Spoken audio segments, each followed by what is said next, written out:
강대국이 되다 보니까 미국과 부딪히고 그래서 이 국제 질서가 변화되면서 우리의 한반도의 이와 같은 여러 가지 요인을 여기다가 그야말로 불을 지펴버리는 장작불에 기름을 부어버리는 이런 역할이 지금 되고 있는 거예요. 그래서 미국의 상승작용이 돼가지고 우리의 안보는 정말 계속 소용돌이치고 있는 이런 현상이 되고 있다. 그래서 우리가 이런 안보를 그럼 해결하기 위한 문제 또는 대책 이런 것을 하는데도 늘 우리에게는 이런 독자성이라든지 주도권을 갖는 이런 게 한계가 있다. 그래서 저는 불편한 현실이라고 부릅니다. 우리가 이걸 알아야 됩니다. 제가 좀 이따 말씀드리겠습니다. 대북 정책 여기 제가 김영석 차관님 자꾸 언급을 해서 죄송합니다만 우리 여러 가지 햇볕 정책 안 되는 거예요. 안 되는 건 안 되는 겁니다. 자, 그러면 보죠. 이제 우리가 해결해야 할 과제라고 볼 수가 있습니다. 이 사람 제가 몇 시까지? 9시까지 하면 되겠습니까? 네. 고향분들 뵙고 보니까 말입니다. 제가 참 이런 부분에 대해서 물론 저보다 훨씬 훌륭하신 또 많은 지식을 가지신 분들이 있죠. 그래서 저는 현장에서 제가 미국 사람들하고도 1년 6개월 또 미국에 가서 1년 많은 사람들하고 대화를 나눠봤습니다. 또 현장에서 그들의 태도와 언행 또 우리에 대한 인식 많이 들어봤습니다. 정말 말씀드릴 게 많습니다. 아는데 어떻든 자 대북 정책 한번 봅시다. 남북관계에서 우리 역대 정부에서 선면 연구 하나도 없어요. 근데 지금 오늘 시점에서 달라진 게 있습니까? 없는 거예요. 없는 거예요. 하나도 달라진 게 없어요. 왜 그러면 그렇게 되느냐? 저는 북한한테 나아갔다고 보는 거예요. 왜? 우리가 뭘 하나 세웠으면 다음 정부도 그걸 이어가야 돼요. 그 다음 정부도 이어가야 되는데 다음 정부 되면 휴지죠. 백지 또 시작하거든요. 그러니까 북한은 뭐냐면 또 다음에 그럼 저놈들 바뀌어. 기다려봐. 이러는 거예요. 이런 현상이 우리는 반복됐습니다. 자, 우리 햇볕 정책, 우리 DJ 세대는 세계적으로 참 그런 데면서 존경받는 분인데 저 햇볕 정책 그렇게 동의하지 않습니다. 제가 불출시에 그게 아니에요. 햇볕 정책 결과적으로 내용이 뭐가 있느냐? 아무것도 없어요. 지금 뭐가 달라졌습니까? 북한이 달라졌습니까? 핵을 개발 안 했습니까? 무장력이 달라졌습니까? 김정은의 태도가 달라졌습니까? 아무것도 없습니다. 그러면 왜 그러냐? 우리 정부가 너무 할 수 없는 한계를 인식을 해야 되는데 이걸 마치 다 할 것처럼 한 거예요. 다 할 것처럼 한 거예요. 그래서 예를 들어서 하나만 제가 얘기하죠. 9.19 합의 또 종전선언 과거의 박원재 사건 해가지고 남북 간에 이렇게 도로 연결해서 금강산 이런 거 있잖아요. 이런 게 얼마 안 됐습니다만 역사적으로 보더라도 정말 그 당시에 통치자들이 말입니다. 깊은 철학과 남북관계의 특성을 알았다면 저는 그렇게 안 할 것입니다. 제가 9일 남북 기본 합의서라는 게 있습니다. 남북 기본 합의. 여러분들 한번 올 돌아가서 제가 이 말씀 듣고요. 한번 꼭 읽어보시기 바랍니다. 91년 12월에 태우 정부 때예요. 그 당시에는 군사정부를 하겠고 그럴 때도 남북 기본합의서가 정원식 국무총리하고 연영록 총리가 서명해서 서로 지키자고 약속한 거 아닙니까? 너무 잘 됐어요. 거기에 정말 빠져있는 게 하나도 없어요. 일장 보니까 남북 화해 서로 왕래하고 이제 싸우지 말자 엄청나게 다 들어갔어요. 두 번째 남북 불가침입니다. 군사적 대결하지 말자. 헛소리 말고 뭐 하지 말자. 다 들어갔어요. 세 번째 남북 교류 경제 협력하자. 이거를 바이블로 해서 모든 정부가 지켰다면 저는 분명히 오늘날 달라졌을 것입니다. 그런데 그 이후에 무슨 강압정책이나 햇볕정책이나 뭐다 내놓고 말입니다. 이거가 백지가 된 상태처럼 이렇게 가 있던 거예요. 근데 그 내용을 보면 여기에서 한 발짝도 기본합의서가 한 발짝도 달라진 게 없습니다. 달라집니까? 여러분 한번 분명히 가서 읽어보십시오. 너무 문장도 잘 돼 있어요. 잘 돼 있습니다. 종전선언 우리 할 수 없습니다. 우리가 어떻게 종전선언 우리 단독 합니까?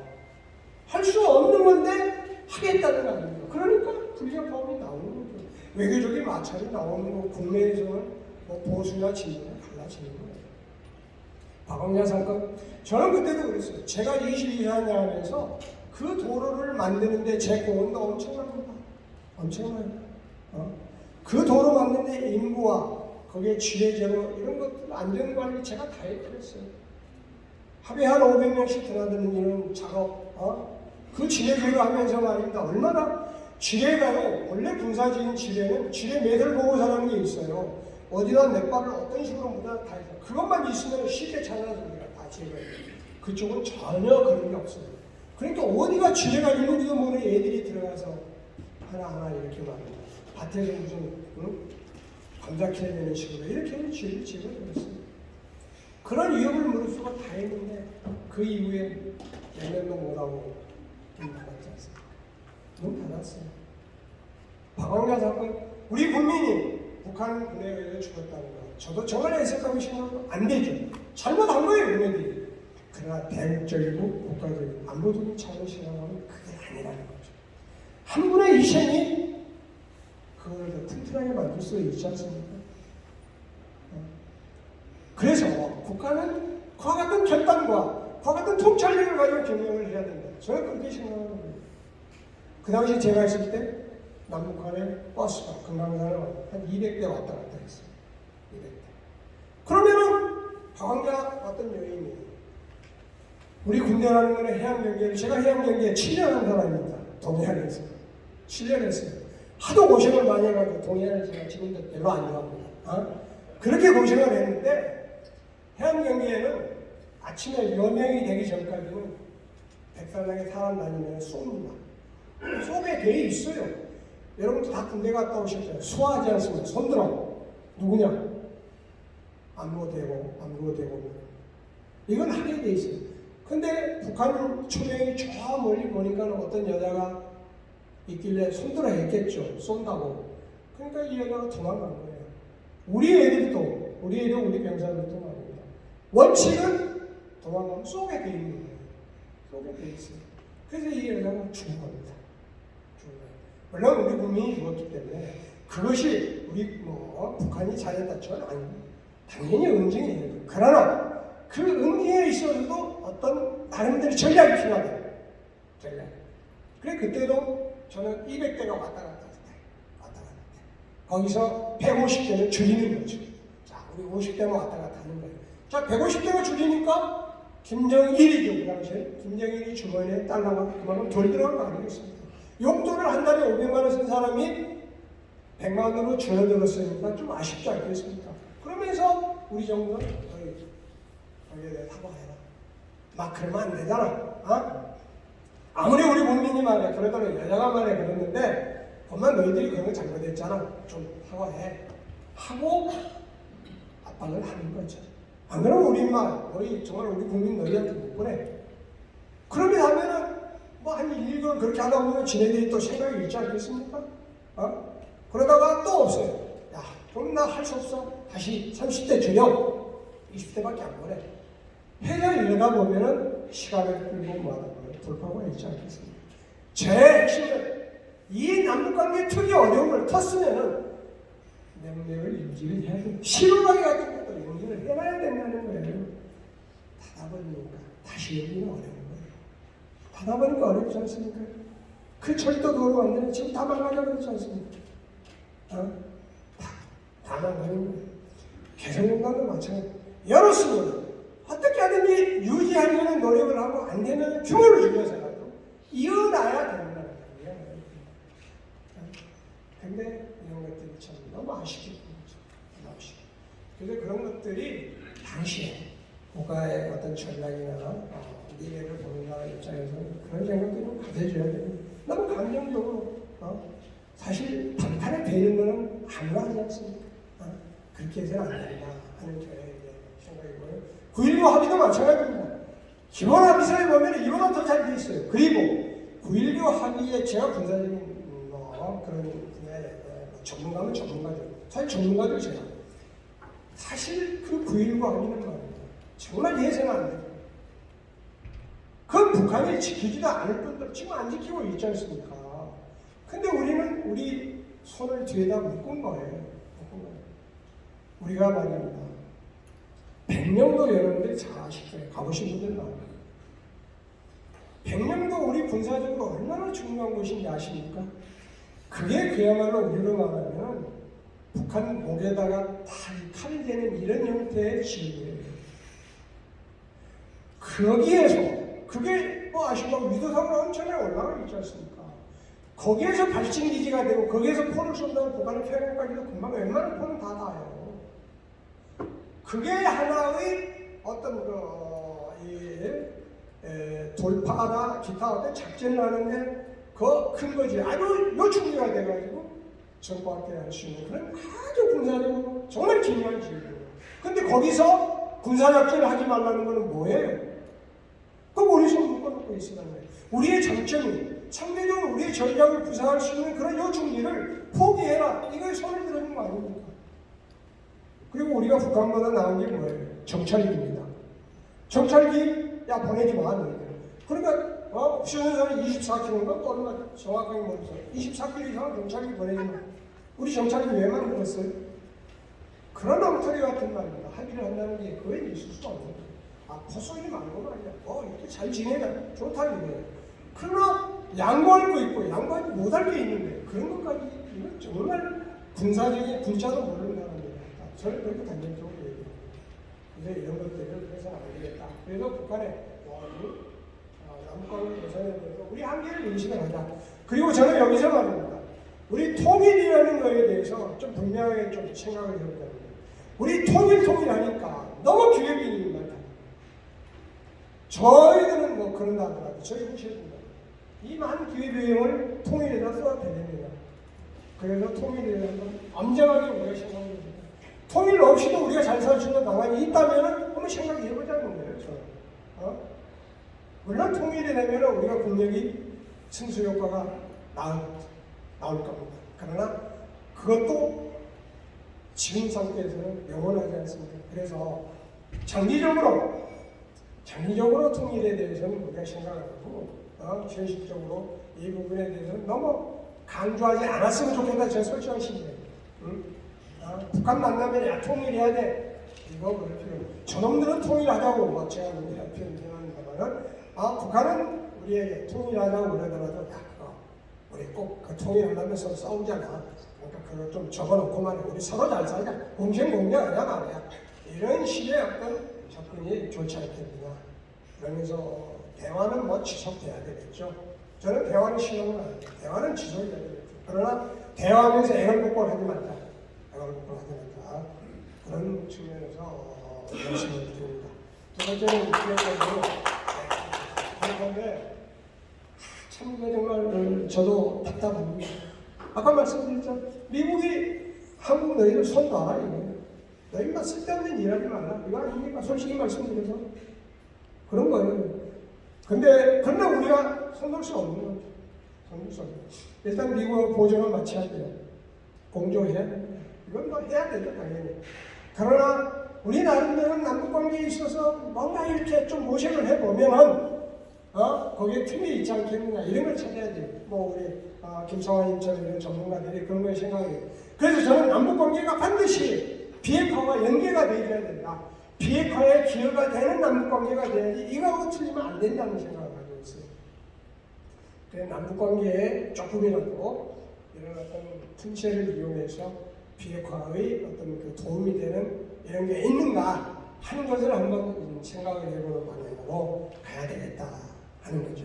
그리고 중국의 역할은 참 중요한데 정말 저는 중국만 생각하면 열이 나가지고 말입니다.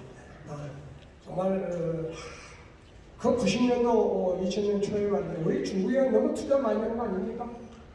사실 그때도 국가 전략을 제대로 생각해 봤더라면 사실 국가라는 경제와 안보 아닙니까? 두 개의 축이 경제가 안보에 어떤 역할을 해줄 거냐 생각하면서 중국에 투자했어야 돼요. 중국이 오늘날 이런 강국이 됐을 때 우리 안보에 미치는 영향은 뭐냐? 지금 북한 핵 손 놓고 있어요. 중국은 지금 즐기고 있는 거예요. 즐기고 있는 거예요. 미국이 트럼프가 와가지고 뭐 만나고 이런 거 보면서 참 잘 놀고 있구나. 우리 TV 보면서 그 연속극 나오면 즐기고 있는 거 똑같은 거예요. 즉 중국은 북한을 즐기고 있어요. 남한과 북한의 이런 양다리 걸쳐가지고 즐기고 있는 거예요. 참 중국의 역할이 중요한데 참 저는 지금 당장 해법이 없다고 봐요.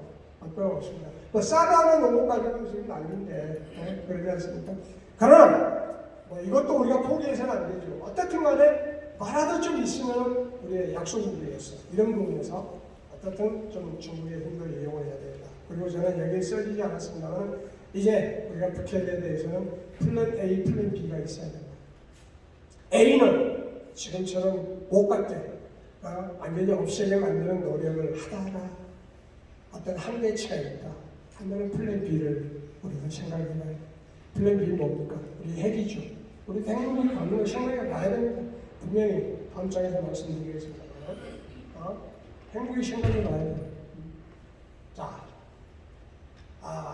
이제 핵무기에 대한 하나의 이제 대체적으로 확장 억제. 요즘 아마 언론에 확장 억제라는 말처럼 많이 나오는 경우가 없을 거예요. 다 아신 바와 같이 확장 억제라는 것은 북한의 핵에 대해서 우리 남한을 공격할 때 미국이라는 나라가 자기네들의 핵 플러스 모든 재래식 전략까지 다 동원해가지고 한국을 지켜주겠다. 이게 확장 억제예요. 옛날에 핵우산이라는 것은 핵무기에 대해서 핵으로서 자기들이 커버해주겠다. 이게 핵우산입니다. 그러나 이제는 이게 확장이 돼가지고 모든 수단을 다 동원해서 너희 우리나라처럼 내가 지켜줄게 하는 게 확장 억제예요. 대단히 의미는 좋죠. 그러나 유감스럽게도 지금까지도 이것은 약속입니다. 말로 사는 약속이에요. 약속입니다. 그래서 저는 여러분 칼럼도 이런 걸 쓰고 있으면 이제 뭐 문서로서 우리가 좀 확실하게 담보가 될 수 있는 걸 주라 하는 주장이 이제 우리가 나와야 된다. 그 최근에 또 핵 공유다 또 이제 어디 외교 국방공개관들이 TTX 연습도 하고 있습니다만은 이런 등등의 하는 것들이 조금 이제 진화된 개념으로서 이제 나가고 있긴 있어요. 그러나 아직도 너무 미흡합니다. 여러분 역사적으로 잘 아시겠지만 유교 전쟁이 끝나고 한미 동맹이 체결이 됐어요. 그 후속 조치가 94년도에 한미 의사 합의록이라는 게 있어요. 여러분 아실 겁니다. 외교관계 계신 분들은 이 한미 합의록이 의사 합의록이 뭐냐면 한미 동맹을 구체화시키는 문서입니다. 여기에 유엔사에 한국군이 작전 통제된다는 것도 들어가 있고 한국군에 대한 10개 사단의 무기를 지원해주는 것, 경제 지원하는 이런 게 다 들어갔어요. 그 동맹, 한미 동맹의 조약을 구체적으로 실천하는 내용이 여기에 들어있어요. 그런 한미 합의 의사록과 같은 그런 것을 맺어줘야 된다는 게 저의 주장입니다. 확장 억제에 대해서는. 이런 게 있어야만이 우리가 안심하고 발을 뻗고 자는 거예요. 북한에 해야 돼. 근데 아직까지도 미국은 그런 건 없어요. 얼마 지켜준다 했잖아. 우리 동맹 아니면 그리고 주한미군이 있잖아. 그러니까 안심해 이러는데 아니라는 거예요. 저의 생각입니다. 자, 그렇게 됐을 때 이제 우리가 과연 그러면은 핵을 어떻게 할 거냐. 전술핵이나 핵무기 이런 거에 대해서 많이 얘기가 나오지 않습니까? 근데 사실 현 시점에서는 전술핵 핵무기 우리가 갖는다고 우리가 소리 지르고 정말 갖게끔 우리의 어떤 국력이 투입이 됐을 때는 우리한테 손해가 많이 있어요. 많죠. 많을 수밖에 없고 굉장히 어려운 겁니다. 지금 이런 시점이라고는 저는 생각 안 해요. 그러나 몇 가지 조건이 있습니다. 자, 첫째, 아까 말씀드린 북한이 핵을 가졌다는 게 대외적으로 공식적으로 인정이 받았습니다. 핵 보유국이 된 겁니다. 그때는 핵 가져야죠. 미국 의존할 수 없죠. 두 번째로 중국이 대만을 침공한다. 우리 핵 가져야 돼. 다음 타자는 중국의 다음 타자는 뭐예요? 우리예요. 분명합니다. 그게 우리 20년 후에 우리들이 다 저 세상으로 갔을 때 우리 후손들이 당할지도 모르겠지만 분명합니다. 마지막으로 일본이 핵을 가졌습니다. 일본 핵까지 우리 가져야 돼. 그렇지 않습니까? 이럴 때는 우리도 핵을 개발해야 됩니다. 그래서 이런 것들까지도 다 우리가 국가전략을 만든다는 입장에서는 생각을 해줘야 되겠다 하는 것을 좀 주장을 하고 싶어요. 전자권 전환, 정말 이건 이것 가지고 제가 1시간을 얘기할 수가 있습니다. 전자권 전환을 최초부터 제가 핸들링을 했던 합천의 전략교육본부장을 하면서 제가 노무현 대통령이 얘기해가지고 한 건데, 이게 지금 잘못 가고 있어요. 잘못 가고 있습니다. 우선 전자권 전환 가져와야 됩니다. 주권국가가 자기 군대를 자기 마음대로, 마음대로 표현을 주권이라고 제가 표현한 겁니다. 주권을 갖고 이걸 행사를 못한다는 건 잘못된 거 아닙니까? 해야죠. 그러나 그 가져온 것을 지금 현재는 한미연합사가 가지고 있는 거 아닙니까? 미국이 가지고 있다는 진보 세력의 얘기 잘못된 거예요. 그건 굉장히 표현이 잘못된 겁니다. 왜 미국이 가지고 있습니까? 한미연합사가 한국군의 작전 통제권을 가지고 있습니다. 한미연합사는 뭐냐? 한국군과 미군이 1대1로 구성되어 있는 조직이에요. 연합사예요. 컴바인드 조직입니다. 근데 미국이 가지고 있다 주권국가가 이렇게 하는 게 진보 세력의 얘기예요. 잘못된 거예요. 그 원칙적으로 전자권 전환이 이런 생각에서 정식으로 출발하는 게 저는 잘못됐다고 생각합니다.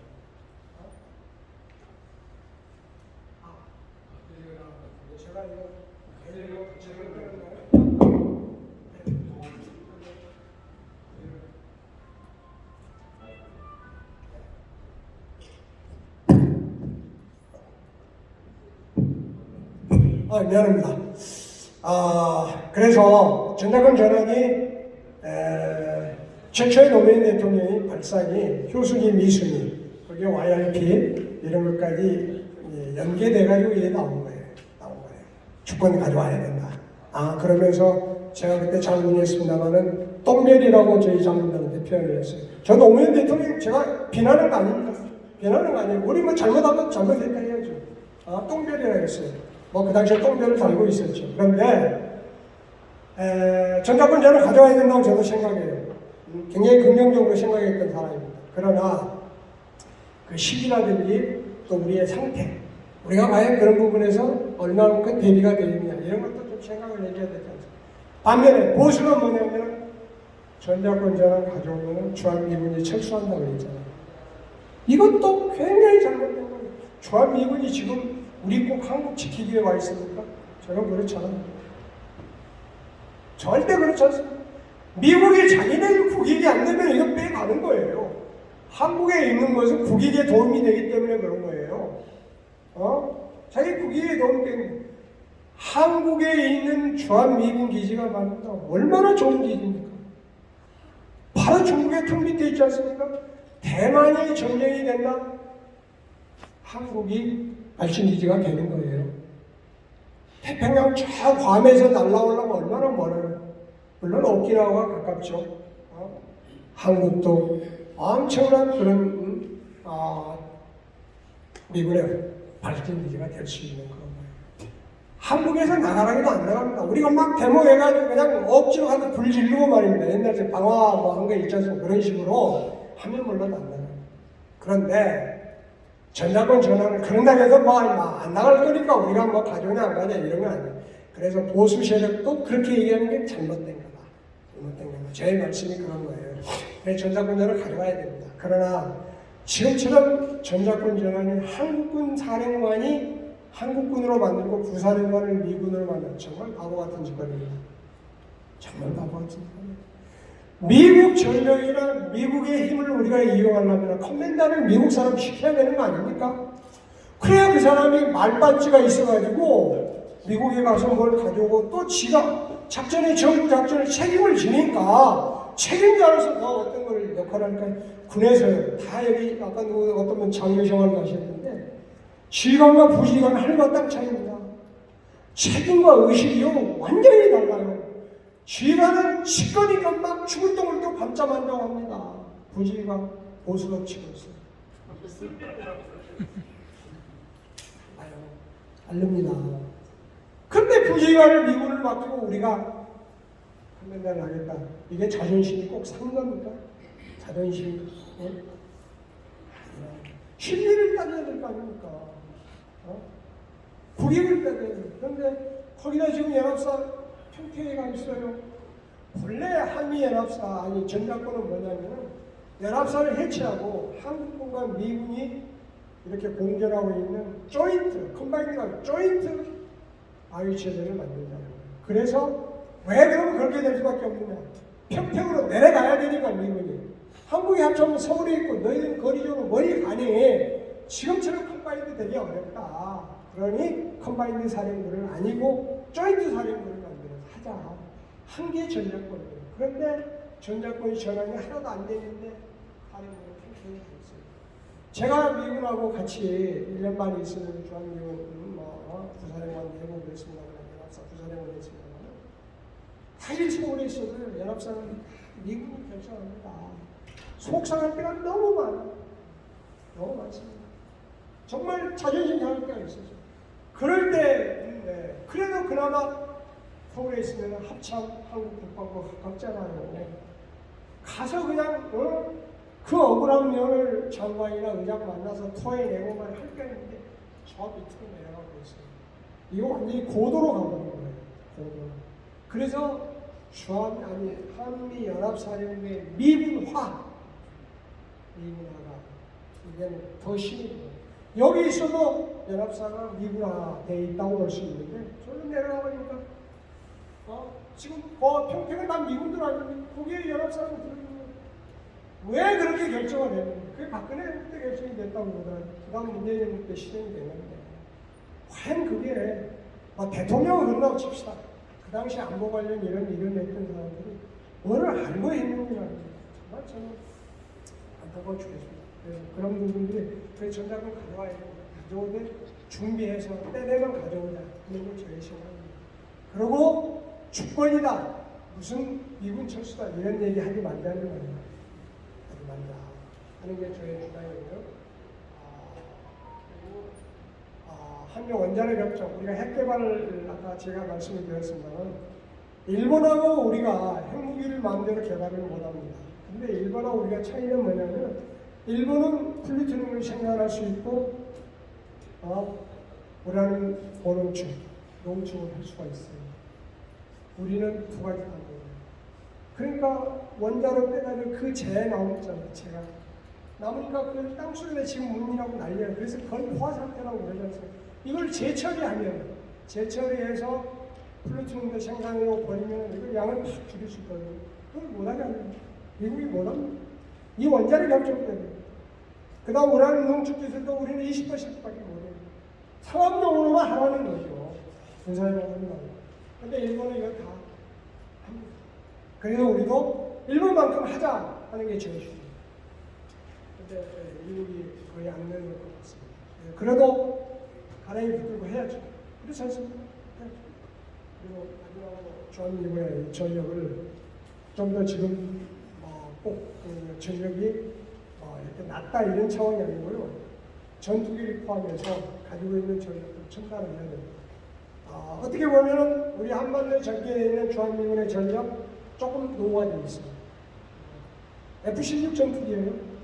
우리가 F-15 가지고 있지 않습니까? 주한미군의 전력이 물론 업그레이드 되어 있는 거죠.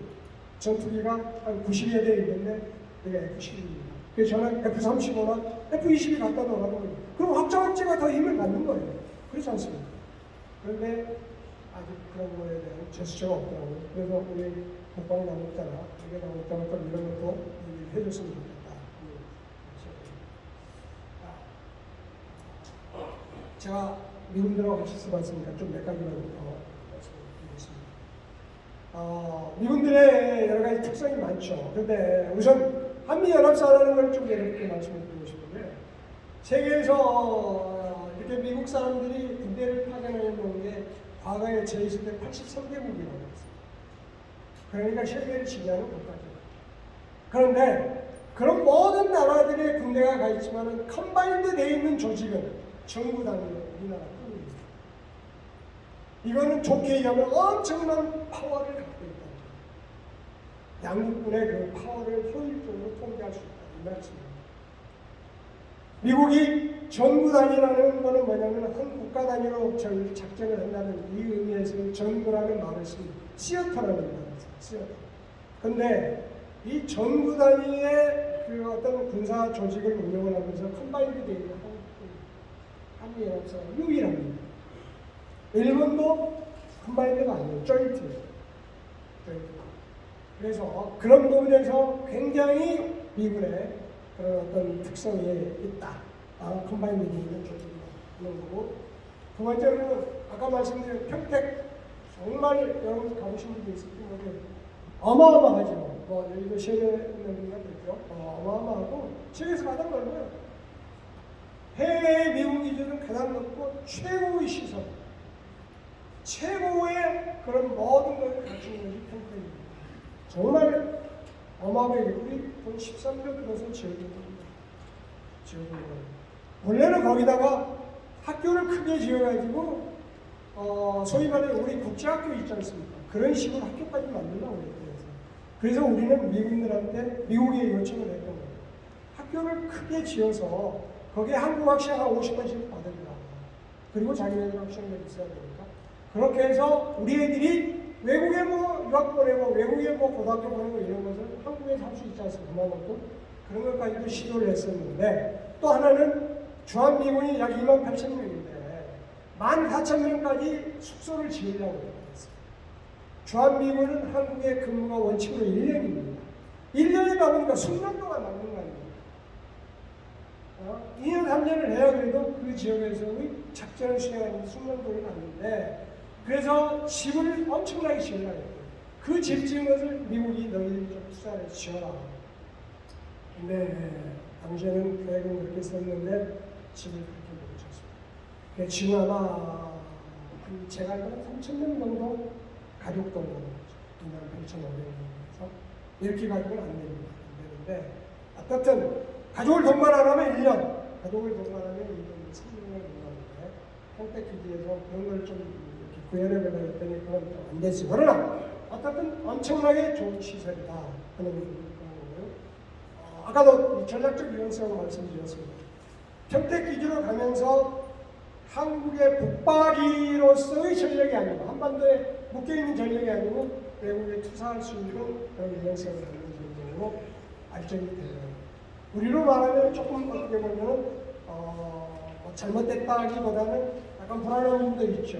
그러나 어떻든 이제 주한미군은 꼭 한반도의 북박이가 아니다. 외국으로 나갈 수 있다 하는 그런 점을 우리는 이해해 주시고 주한미군 사령관은 4개의 모자를 썼습니다. 하나의 모자만 쓴 거 아니고 별은 4개가 같지만 모자가 4개입니다. 하나는 주한미군 사령관, 하나는 유엔군 사령관, 하나는 또 한미연합사령관, 마지막으로는 미군 선임장 이런 역할을 수행합니다. 그래서 미국을 대표하는 여러 가지 기능을 주한미군이 수행합니다. 그래서 주한미군 사령관은 사실은 한편은 우리 편을 들지만 한편은 중립적인 편을 가질 때가 많아요. 대표적으로 변병도 지난번에 포격이 있을 때 샤프 사령관이 현장에 갔고요. 이 사람이 간 것은 한미연합사령관으로 간 게 아니고 유엔군 사령관으로 가서 조사로 간 거예요. 조사로 가기 때문에 북한 시각에서도 보고 남한 시각에서도 보고 그래서 편들지 않아요. 빨리 너희도 잘못했구나 이럴 수 있는 입장에 있는 게 주한미군 사령관. 그리고 저 사람이 평소에 일을 하려면 예를 들어 10시간 일을 한다고 가정을 하죠. 여기서 5시간은 주한미군 사령관 지네들 일을 합니다. 2시간은 유엔군 사령관 일을 합니다. 3시간만이 한미연합사, 한국에 관련되는 일을 합니다. 이렇게 생각하십니다. 그렇게 복잡한 사람이에요.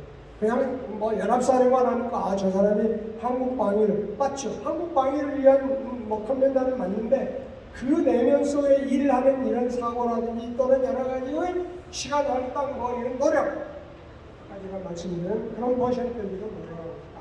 이런 것도 여러분들이 주셨으면 좋겠고요. 마지막으로 이건 아까 말씀드린 대로 주한미군이 주둔하고 있는 것은 우리의 어떤 국가의 전략적인 가치가 미국의 국익에 엄청나게 도움이 되기 때문에 한국에 주둔한 거다. 물론 우리 입장에서 한미동맹이라든지 여러 가지의 한미간의